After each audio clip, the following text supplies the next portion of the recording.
আজকে আলোচনা করব একটি পোয়েমটির নাম হচ্ছে দ্য সিক রোজ। লিখেছেন উইলিয়াম ব্লেক। উইলিয়াম ব্লেক একজন প্রি রোমান্টিক পোয়েট, আবার তাকে রোমান্টিক পোয়েটও বলা হয়। তার লেখা সমস্ত বই রয়েছে, তার মধ্যে সংস অফ ইনোসেন্স, এটি 1789 সালে প্রকাশিত হয় এবং 1793-94 তার একটি বই প্রকাশিত হয়, সেটি হচ্ছে the songs of experience. Sick rose এটি নেওয়া হয়েছে কবির লেখা সংস অফ এক্সপিরিয়েন্স যে কবিতার বই, এখান থেকে। কবিতাটির সারাংশ দেখে নিই। বর্ণনা: ঝোড়ো রাতে উড়ে বেড়ায় এমন এক অদৃশ্য কীট গোলাপটির বিছানায় আশ্রয় নিয়েছে এবং তার সরলতাকে কলুষিত করেছে। কীটটি তার গোপন এবং অসৎ ভালোবাসা দিয়ে গোলাপটিকে কলুষিত করেছে, ক্ষতি করেছে। কীট পোকাটির অসৎ মতলব গোলাপটির ক্ষতি করেছে, তাই গোলাপটিকে মলিন দেখাচ্ছে। দ্য সিক রোজ কবিতাটি হচ্ছে দ্য ব্লুজুম নামের একটি কবিতার পরিপূরক কবিতা, মানে হচ্ছে দ্য সেকুয়েল টু দ্য ব্লুজুম। আচ্ছা, প্রথমে ব্লুজুম কবিতাটি লেখা হয়েছিল, তার পরবর্তীতে দ্য সিক রোজ কবিতাটি লেখা হয়। কবিতা দুটি অন্তরায়, দুটি বিপরীত অবস্থাকে তুলে ধরে। দুটি অন্তরা বলতে দুটি স্ট্যাঞ্জা আছে,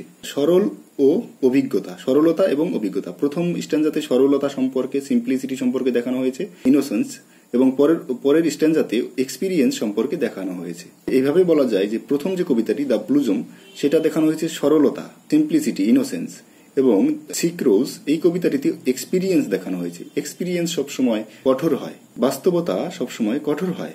তাই একটি কবিতা মনে পড়ছে: বাস্তবতার মস্তকলে হয়নি যারা নিষ্পেষিত, কেমন করে বুঝবে তারা বাস্তবতা বড়ই তেতো।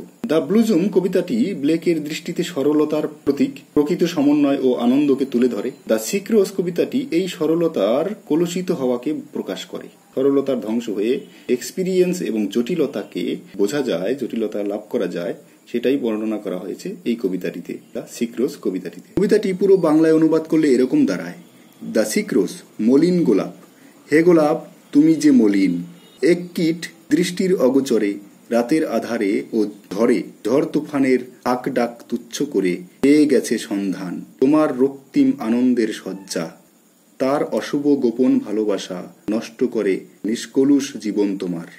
কবিতাটির মূল বিষয়বস্তু বা সাবজেক্ট ম্যাটার ব্যাখ্যা করলে আমরা এরকম পাবো: দ্য সিক রোজ অবদমিত যৌনতার ভয়ঙ্কর পরিণতিকে মেলে ধরে। অভিজ্ঞতায় পতন হয়েছে এমন জগতের পটভূমিতে রচিত কবিতাটি। বিষয়বস্তু প্রকাশ করেছে যে সরলতার জগৎ থেকে কিভাবে পতন হয়, কিভাবে যৌনতায় প্রচলিত নৈতিকতার সঙ্গে সংশ্লিষ্ট গোপনীয়তা ও লজ্জাকর অনুভূতি ভালোবাসাকে মলিন করে তোলে। কবিতাটি এটি প্রকাশ করে। প্রকৃত ভালোবাসা নিজে কখনোই গোপনে জীবনকে নষ্ট করতে পারে না। ভালোবাসার সঙ্গে যুক্ত গোপনীয়তাই তার সরলতা নষ্ট করে। নিষিদ্ধ ভালোবাসাই গোলাপকে মলিন করে তোলে। কীটটি হচ্ছে পুং যৌনতার প্রচলিত প্রতীক, এটি গোলাপেই শায়িত অবস্থায় রয়েছে। অর্থাৎ এখানে যাচ্ছে যে ভালোবাসা, সত্যিকারের প্রেম মানুষকে মুক্ত করে, এটি মানুষকে রেস্ট্রিক্ট করে না, এবং যদি সত্যি ভালোবাসা থাকে সেখানে কত গোপনীয় কিছু থাকে না। যেখানে গোপনীয়তা বেশি থাকবে, বোঝা যাবে যে গোপনীয়তার মাধ্যমে খারাপ কোনো অভিলাষকে লুকাচ্ছে, খারাপ কোনো কিছুকে লুকাচ্ছে, যেটা প্রকাশিত হবে এবং যেটা ফলিত হলে ক্ষতি হওয়ার সম্ভাবনা থাকবে।